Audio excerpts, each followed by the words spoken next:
Connexion continues to improve its already powerful mobile app. Just download the app and sign in using your existing OnTrack login just as you would from the desktop. From the home screen, you are connected to all of the features you need to manage your courtesy transportation fleet. From here, you can loan out or return a loaner, see vehicles reserved for today or tomorrow, or even see which vehicles are expected to return. You can also view assigned tasks to porters or report vehicle damage. You can also add a customer easily with a license scanner, as well as scan a VIN plate or type the information to add a vehicle. Managing your fleet has never been easier. Get started today with Connexion. Download the app today on the Google Play Store or App Store. Hey everybody, welcome back to another ASOTU Edge webinar. We are joined again today by our friends at Connexion and their friends at Quickride. So we'll have Tody Vigilante, he's Vice President of Sales with Connexion, as well as Fernando Uribe, he is Vice President of Operations with Quickride. Today we're going to be talking about shuttle management and how dealers can save a ton of money by working with Connexion and their partner at Quickride. I'm going to toss it over to Paul and Kyle. Thank you so much. Hey, thanks, Anne-Marie. Oh, I love topics Kyle, that saving money. So I think every dealer loves a topic that's about saving money. With this specific topic, we were trying to figure out when the last time we heard someone like talk publicly about this. And I think we came up with a big goose egg. There's no like LinkedIn post, Clubhouse room, NADA room that's like, yo, you got to remember there's money to be made in the rideshare shuttle, world of things, or that's an important part of CSI. Look, I remember, I'll never forget. I'm sitting on Clubhouse, early pandemic. Brian Benstock is on there. He's like, we get every customer's car from every place. We never say no. We make sure we get it. And then all the whole country was like, oh, that's a good idea. We should maybe do that, which there had been dealers doing shuttles, obviously, for hundreds of years. I have lots of dealership shuttle stories. Before dealerships existed, we were doing shuttles, right? Yep. So shuttle's been around, but then rideshare came around because of the inability to have that many people. And then it became kind of a standard in customer service.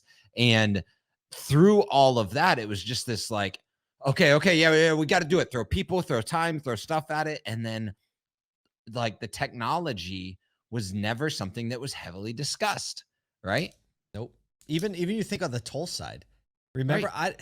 I remember back in the day, every toll booth was cash. I know. Remember that? Right.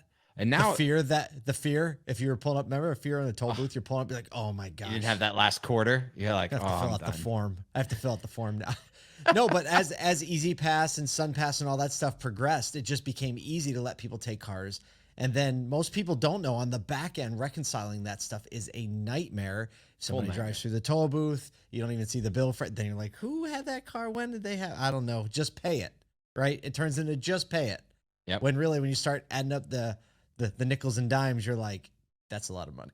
Yeah, the controllers are back there just like these advisors, and it's not their fault. So, and then the advisors are back there like this GM make calls to everybody. Like I'm now a concierge, I thought I was supposed to write service. Now I'm playing concierge. Well, we got a couple people that we're bringing in to get to the bottom of this and have this conversation. So let's bring on Tony and Fernando because they're going to be way smarter at helping us get to the bottom of this than we are. Because for me, it's like I'm at a loss too. So Tony, Fernando, thanks for joining us today. Thanks for having us. Yeah, awesome. Thank you. Appreciate it. All right, so go ahead, Kyle. You go, Paul. No, you go. You first. Fernando, can you paint the picture for us, like the high level picture of what even starting to think through implementing a system to control all this stuff, right? I'm a dealer. Yeah. I have this stuff. My controller's yelling about it. My GM's talking about it still, but not really. Mm-hmm. And like, I'm starting to feel like, maybe the old entrepreneurial, there's gotta be a better way, right? Like what's the first way even dealers should think about what they're doing and should it maybe need some adjustment? Yeah, that's a great question. I mean, it's similar to kind of what you said before. Everybody has their horror story of a shuttle interaction that they had when they left their own car at the dealership, right? So everybody's had this touch point before in their life. And I've worked at a car dealership before, and this actually came out of a car dealership. It came out of a Chevy dealership here in LA, who had the same problem, right? They were like, we have this shuttle, we don't know what to do with it, our customers don't like it, we need it, we understand that we need it, we have some high level intuitions about it, but at the end of the day, it's a disaster, right? And in the year of our Lord 2023, what are we doing, right? We've gotten used to Uber and Lyft and DoorDash and all this other stuff. Why does this have to be any different? So the two service directors who came up with this idea approached some developers who had recently exited a company, and they said, hey, can you build this for us? We want to have this kind of Uber or Lyft-like experience, but for our own shuttle. And that'll kind of help us fix a lot of the inefficiencies of, the customers don't know where the shuttle is ever, right? They're just like, they go up to a service advisor, they're like, hey, where's the shuttle? They say, oh, he's not outside. Let me call him, right? And it takes forever to figure this out. Or, how long is the wait time going to be? I don't know. Do I have time to go to the bathroom and get a cup of coffee? Or is it just like, is he going to be right around the corner? I don't know. And then the third part is, from the driver's standpoint, like they get in first thing in the morning, they get in and they've got 3 people waiting to take them home. And they say, okay, well, who do I drop off first? Well, Mike lives the closest, but Tony is the loudest. And, Paul is being super obnoxious. I love that you brought in but I really got to get this cat out of the He's the closest, but that guy's annoying, right? Yeah. He's going to bother all my other customers. Mm-hmm. Right? That's exactly right. And then they say, hey, I don't want to be driving around town with all these, random people Weird in my shuttle right. that are going to be, kind of yelling at me all day. So how do I do that efficiently? And they have to do that on the fly if they don't have anything to manage it. So that was kind of the first, high level stuff. Is just the experience is just so obviously bad. And there was just so many places that could be improved. And then the second part was from the dealership operational standpoint. I want to real quick pause on that. Yeah. So remember, dealership operational part, we'll get back to that, but pause on that because this is one of those things that I think, and many industries do this. We're like, oh, we're going to value add this, or this is going to be a new thing we offer, or maybe this is something that we've offered for a long time that could potentially be a great thing for our customers, for our employees, because it provides value that maybe we weren't providing before, or it maybe could ease the pain of a service visit or anything like that. But it's this, like, once you set the expectation, then you have this high level expectation from the customer. And the minute that's not met, it's weird because, like, had you not set the expectation at all, maybe it would have never surfaced. But now that you've set the expectation, have to meet and exceed it, which is a gap that I think we miss a lot in auto, where it's like, hey, look, no, once you say you do this, you have to commit to it full send, or the customer is going to have this feeling of this is actually not just an average or okay experience, but it actually turns bad quicker. And so that's a big gap. All right. So go to dealership operations now. That's exactly right. And I feel like, I've had an experience recently where I dropped my car off for service. The shuttle wasn't available. And they said, hey, you can, get a rental car. And I said, you guys offer loaners, right? And they said, yeah, but, only in certain circumstances, all these things, but none of that was listed on their website. So like you said, if you're going to be providing a service, you have to provide it at a high quality. And specifically in the case of the shuttle, in many times, that's the last touch point of the day right before either, for a while. They're either, getting the shuttle back to the dealership and then picking up their car and leaving, or they're, talking to people, having a great time. And then all of a sudden they get into the shuttle and have this terrible experience. And now that's tainted, the entire day or the entire, score that they're going to give the dealership. So I think it's super important to remember that. I think you made a great point there. And then from the operational side, like we were discussing, there's the waste side. If a driver's driving around town trying to figure stuff out all on their own, they're wasting time, they're wasting gas, they're putting more mileage on the car than they need to. That adds up a lot. That's a lot of mileage driving around, especially if you've got a big radius or you live in a big, a rural town where you got to drive 15 miles just to get to the nearest house. That stuff adds up. So that's the first part. And then the second part from an operations standpoint is the warranty reimbursement. Let me pause you right there again. Warranty reimbursements. I keep going down these rabbit trails. When you say that adds up, right? I think like that adds up is kind of like floating around out there. But what kind of money annually could a dealer be wasting? I mean, you think about, I mean, I know it's not an exact science, but between miling up a vehicle, wasted fuel, wasted time, right? Doing more than you have to. I mean, what does this look like? Well, it's in the thousands of dollars if you think about it. So what we've seen is that, you know, we can measure it in two different ways. One is how many more rides can a dealership do once they've started using Quickride, which we'll get into kind of how it works in a little bit. You know, how many more rides can they do a day or a year? And we see that number is like upwards of about 15%. So if they're doing like, you know, anywhere from 15 rides a day, they can be maybe going up to 25 rides a day in many cases in just one shuttle. Which could mean the difference between adding a second or third or an additional shuttle and an additional 100%. driver by squeezing that out. So, I mean, like that could be an annual salary like that. Easily, right? So let's say you have, this actually happens to us all the time, where people come up to us and they say, hey, we've got, you know, 3 shuttles and, you know, they're doing about 10 rides a day each just because it's not that efficient. And we know that we can make it more efficient. And we know we can get that number down to 2 really confidently. And that saves thousands of dollars right there. We've had dealership groups that have approached us to say, hey, we've got 7 or 8 dealerships all right next to each other in the same lot. Why don't we just combine our forces and just do an auto mall, shuttle? Mm-hmm. Yeah, and it's paid for by the corporate and corporate office, and then they just say, hey, instead of having 11 shuttles, why don't we go down to 7? Now we're talking $100,000, $200,000 in savings. Or actually the inverse of that, and this is the one that is really trigger, is like, why don't we keep 11 and shuttle more people, because we know when we get people out of the store, our labor dollars per RO actually go up, and that's probably going to make even more money, because if you leverage all 11 with the that's because if I'm where I really want to be, instead of sitting in the waiting room, I'm going to just say, yeah, do it. If not, it's just like, is that going to take longer? Yeah, you know what? I'll just take my car and go home. Yeah, you just get them straight out of the dealership right away. And I mean, we haven't even, we're just skimming the surface here so far.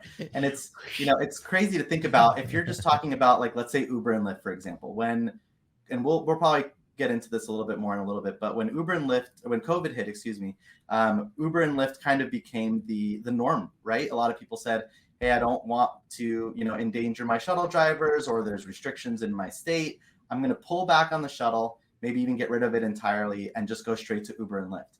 And what we were seeing is that these bills that maybe people had, you know, a $1,500 Uber bill that they had for VIPs or people who had been waiting a long time, now became $5,000, $10,000, $15,000 Uber bills a month. Whoa. And these were for small dealerships. And these were dealerships that were maybe spending $5,000 a month on their shuttle program, are now spending $15,000 plus on Ubers and Lyfts. So, and then, you know, there's all the guardrails that you need to put around that people were abusing. So they're saying, okay, well, if we can save money on that, like in your example, you got the 11 dealerships that with 11 shuttles, you know, instead of using all this Uber and Lyft, now we can use our shuttles more efficiently and even cut that number down significantly more. You were going in an operational direction. So do you remember where you were going with that before we were? I was. But. Yeah. Well, that's the spider web effect, right? Like we start talking about one thing, and these are things that people haven't really thought about and haven't discussed. That's what we started by saying, like, when was the last conversation about this publicly we've heard? The people, there's a lot to unpack here.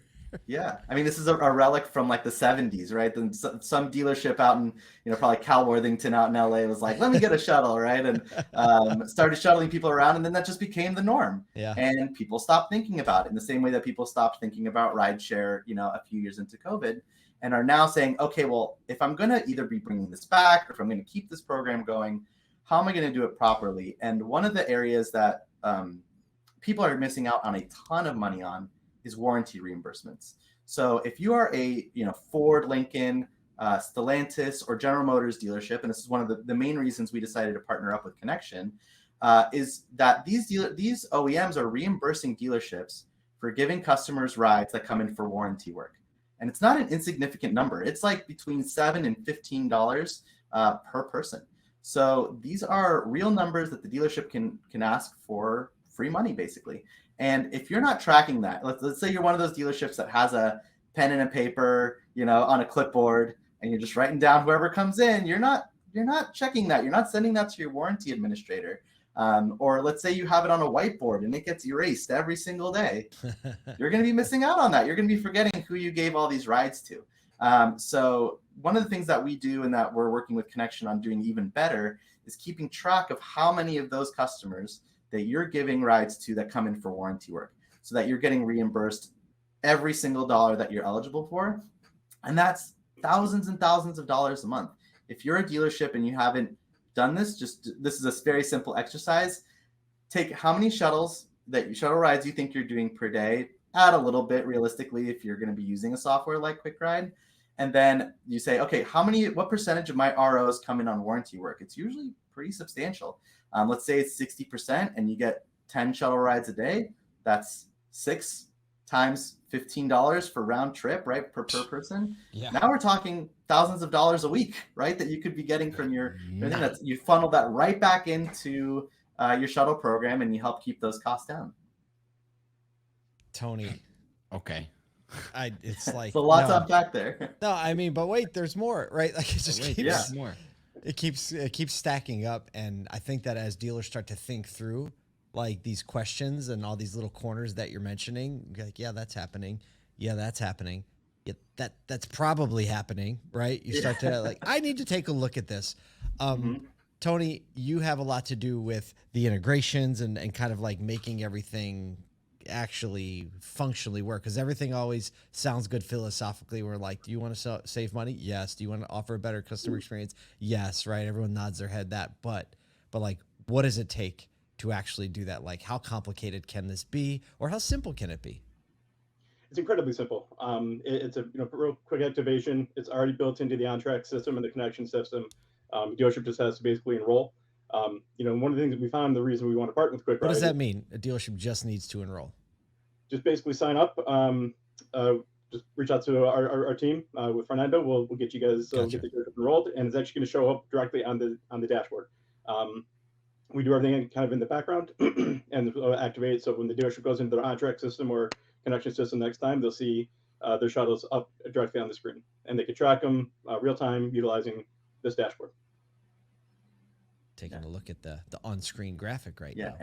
And as you can see on the screen there, so basically everything that you can do. So Quickride is 3 parts, right? So you have the command center that the service advisors use to create and manage the rides every single day. So that's the first part. Second part is the driver app. So they get an app that tells them what to do, navigation, directions, tells them what order to pick up and drop off people automatically. So the driver app is basically like the internal version of like the Uber app, where it shows you just go here, do this in this order, follow the little, the bouncing yellow ball or whatever it is. Yeah. And I don't know, I'm sure you guys have been in a shuttle recently. I don't know what demographics of drivers you typically get, but they're typically a little bit older, maybe not as comfortable with technology. Maybe they're retarees, looking for income or health insurance or something. I like how you're very, very nice by saying maybe. Yeah. And not likely. Yeah. Well, yeah. It's what we've encountered, right? So we put big text, big buttons. It's very simple. It's like a 4-step process that we train these drivers on. And then the third part is the customers get a text message saying, "Hey, driver's on their way to you. Click here to track the ride." And everything that you'd be able to do like in an Uber ride, they can do in there. But they don't actually have to download anything. It just opens up whatever the last browser it was that they opened. And they all kind of work together to, reduce the time and reduce the amount of time that they spend on the shuttle, reduce the time that they spend at the dealership, all kind of. I love that piece right there, because that's that little surprise and delight that's happening. Yes. Like, because if you request a shuttle and it gets there quickly and you get to your place, right, you're happy, right? But if you get a little app or you get a little browser-based activity, you can see exactly where you're at, what's happening. It's that little pop at the end that says, "Yep, we really care about your experience." And I think that's where like automotive right now is. I think it's like, what's that little heightened hospitality, heightened experience, little pop at the end, the wow moment that says, "Yep, we're really dynamic in the way that we're thinking about customer engagement." Yeah, and this is something dealerships aren't going to go out and build on their own, right? Like this is not their specialty. Why would they go out and do this? But it exists, right? The technology is out there. And then, specifically with Connexion, what we're doing is right now, the command center, which is what the service advisors use, is ready to go inside of OnTrack. So that is, whatever you can do in the command center on a day-to-day basis is now in OnTrack. And then they're building out additional features to make that even more beneficial. So right now, for example, they can create and manage rides straight from the command center. And what we're trying to do is free up in many ways the service advisors from having to deal with the constant questions about the shuttle. Where is the shuttle? How long is it gonna take? I need to go here instead of there. All this stuff can now be done in seconds instead of having to figure all this stuff out manually. Gosh, I mean, that's just another, back to our original point. Everyone's always, service advisors, how can we free up their time doing meaningful tasks, spending time with customers, explaining, walking them through, upselling, right? What's an hour and a half? If you have 5 service advisors and an hour and a half per service advisor, it's an extra service. 4 advisor. hours a day. Actually, I can tell you that's 4 hours a day written. Yeah, it makes a massive difference. And if you talk to the service advisors, they're just glad that they don't have to deal with it all the time, right? It's draining. It drains all their emotional energy. Yeah, trying to figure this stuff out. They're in the zone. I have really bad ADHD, and if I'm typing away and I'm focused on something, and then if someone were to come up to me and say, "Hey, where's the shuttle?" for the 10th time that day, I would be so furious. And that's what they tell us all the time: is that, hey, we finally get visibility into this. No more guessing, no more dialing them up on the walkie-talkies or whatever. And it saves them just a ton of time, a ton of headaches, and it gets them back to doing the stuff that actually makes the dealership money. Yeah, to add on that, that's partially why we wanted to do the integration, right? The employee experience aspect of it. We want to make it easy, right? Dealerships have dozens of software vendors that they're working with, from the DMS side to the CRMs. They're already utilizing our software for the loaner vehicles as we kind of bring in this kind of one mobility platform. Dealerships, the shuttle made sense. They were all using shuttles. We've been talked to hundreds of dealerships, every month. They all have shuttles. They don't know how much they're spending on it. They don't know how much they're recovering. So it just made kind of perfect sense to partner up directly with Quickride. And again, and this puts everything in. This puts loaners and shuttles kind of in the same ecosystem, because some customers do need the loaner, some customers do need the shuttle. There's different use cases, but it's all a single scope, right? Right. It's all transporting, right? You're either transporting people, cars, parts. It's all kind of in the same ecosystem, whether the customer needs a loaner because they're going to be out for a couple of days, or the shuttle. It's all that the customer experience, right? Get them in and out of the service bay as quickly as possible. Don't let them sitting in the lobby, because then they're going to be hassling on trying to hurry things up. So how do we kind of, provide an easy solution? Again, any dealership employee, regardless of age or, can operate. And that's, that's where Quickride came through, and we found that great partners with them. That's awesome. And one of the reasons we really wanted to partner up with Connexion, is they kind of share the same vision as us, where we believe that there is plenty of room not just in the marketplace, but at the dealership, for all of these things to coexist, right? So because it's not just a matter of, I'm only going to do rideshare, or I'm only going to do shuttles, or I'm only going to do loaners, because none of that is going to be efficient on its own. How do we get that to work together and work smarter? And the more we partner up with companies like Connexion and OnTrack, the more we can get them to actually work together and help the dealership decide in real time, in the moment, what actually makes sense for this particular customer. And really not just customize the process, but if you're customizing the experience for each individual customer, that's where they really get that, okay, this dealership actually cares about me in particular. They're assessing what's happening with my current situation and applying that to, how they're actually going to take care of me, versus just a one-size-fits-all solution. What type of dealer do you find that this is the best and easy? What's the low-hanging fruit, the dealership size or situation where you're they're probably going to see a really quick turnaround? Yeah, great question. So there's 3 kind of that I typically go for when I'm talking to these dealerships. The first is, if you're, like we talked about earlier with the warranties, if you're GM, Ford, or Stellantis, if you have a shuttle and you are one of those brands, what are we doing here? If you're still using a piece of paper to track this stuff, you are literally missing out on potentially thousands of dollars a month. That more than covers for the cost of Quickride. That starts to go back into the, to cover the cost of the shuttle. So that's phase 1. Phase 2 is for like dealer groups, right? So if you have a bunch of dealerships right next to each other and you want to start, cutting down on your expenses, you want to start, saying, hey, we really need this service, but we want it to work more efficiently. That's usually like an easy go-to, because it's like, hey, you've got, instead of having 11 shuttles, maybe now you only need 7. Reduce your head count, reduce your expenses, reduce the number of vehicles on the road, reduce your insurance, all that stuff. And the third one would be like location and then type of dealership. So what we see this working really well is with like suburban or like these kind of mid-sized cities like, Dubuque, Iowa, or, Santa Barbara, like these areas where they have, a lot of people, several 100,000 people in the area, which is enough to support a shuttle program.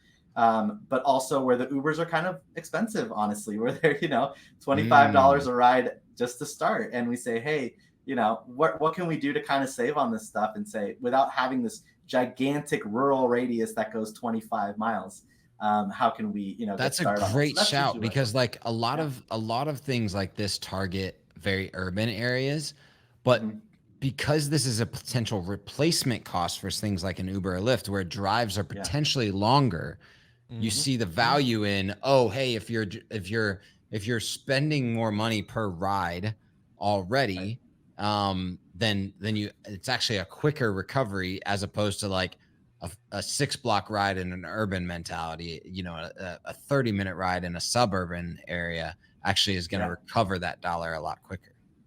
Oh yeah. And then you throw in, let's say you're now a dealership that has electric vehicles for your brand. So the dealership that was going to join us originally today, when they brought back their shuttles after COVID, they brought them back with EVs. They're a Chevy dealership, and they brought them back with EVs. And basically they were able to say, hey, why don't we add in this extra layer of efficiency? We know that they're not going to run out of voltage, or whatever wattage in a day. And they can go around and do all their rides for an extremely low cost. And then at the end of the year, they go around and they turn that EV into a lightly used car, make money off of it, because those cars tend to have a lot of equity. And then on the other side, they've got customers sitting in an EV that they probably never sat in before, showing them the car, and then you start turning your shuttle driver almost into like a sales guy, right? He starts because all those shuttle drivers, they love their car. It's like it becomes theirs, Yeah, and they love to talk. Person. Yeah, exactly. So it's a really easy way to do it, and I think just long term, it's a great way to introduce customers to new cars, new technology, especially if you're a Ford dealer and you've got Blue Cruise in a car, like show them, start getting uncomfortable with these self-driving features. These are things that are going to add value to the dealership when they come in and try to buy a car. Hey, maybe I want that car with that Blue Cruise because I'm used to it now because of that shuttle. Well, I'll tell you what, Tony, Fernando, this has been such a great conversation, and a much needed one that I feel like is going to spur a lot of other conversations, because it seems like such a no-brainer. If people want to take another step and learn a little more about it, or maybe have somebody take a look at their situation and see what potentially might be possible, what's the best way for them to do that? Yeah, it's a great question. So they can visit our both of our websites where they can see about the shuttle management software, and they can either submit their information there, or they can reach out to me directly, Fernando at Go Quickride, and happy to go through it and help them run calculations. We've got a bunch of calculators for saving money or reimbursements, or that's good. Uber and Lyft, trying to find that right balance and trying to find that break point. So we try to customize it just for each particular dealer. And specifically, if you're a GM dealership and you want to sign up through the Quickride Connexion on-track integration, again, reach out to Tony. Soon it will be available just with a simple click of the button inside of on-track. And there's for GM, we have special pricings, extended trials, and that kind of stuff. So yeah, happy to walk through dealers with that. Tony, how are people finding you? You can go to connectionltd.com. You can schedule a demo directly right there. Or if you can write down my name, it's tony.vigilante@connectionltd.com as well. Well, Tony and Fernando, thank you so much for giving us some of your time and sharing some tips with us, and hopefully turning our heads toward a bunch of money that we're spending that we don't have to. We can reinvest back into the customer experience. Sounds good. Thanks, Kyle. Thanks, Paul. Thanks. Well, thank you so much for joining us on this ASOTU Edge webinar. We hope that you stay tuned to all the things that we're putting out. We're going to have a follow-up. If you are watching this on the recording, we're still happy to conversate and connect with you about this topic and others. Until then, go make some change in your stores and in the industry.